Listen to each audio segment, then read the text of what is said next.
हे आहे महाराष्ट्र प्रक्षेपण न्यूज नेटवर्क। बातमी सोबतच सामाजिक, शैक्षणिक आणि मनोरंजनाचं महान नेटवर्क।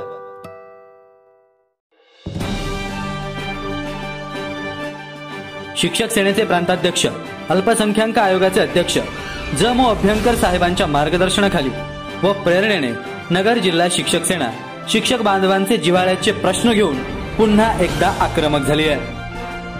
माध्यमिक शिक्षकांना ही सॅलरी पॅकेजची सुविधा मिळावी म्हणून आज शिक्षक सेनेचे जिल्हाध्यक्ष प्राध्यापक अंबादास शिंदे व सचिव उद्धवराव सोनवणे यांनी अहमदनगर जिल्हा सहकारी बँकेचे मुख्य कार्यकारी अधिकारी रावसाहेब वरपे व जिल्हा परिषदेच्या वेतन पथकाच्या अधीक्षिका स्वाती हवेले यांना याबाबत निवेदन देऊन चर्चा केली आहे। आज अनेक राष्ट्रीयकृत बँका सॅलरी अकाउंटला असणाऱ्या खातेदारांना 30 ते 40 लाखाचे विमा संरक्षण, पर्सनल लोन आदी सुविधा पुरवत आहेत।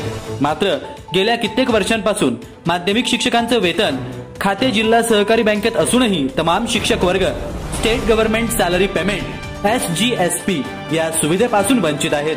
त्यामुळे राष्ट्रीयकृत बँकेप्रमाणेच SGSP बरोबरच पर्सनल लोनची ही सुविधा उपलब्ध करून देण्याची मागणी केली गेली आहे। यावर जिल्हा बँकेचे मुख्य कार्यकारी अधिकारी शिंदे व सोनवणे यांच्याशी सकारात्मक चर्चा करून लवकरच पर्सनल लोन देण्याबाबत माध्यमिक शिक्षण अधिकाऱ्यांशी बोलून निर्णय घेणार असल्याचे सांगितलंय।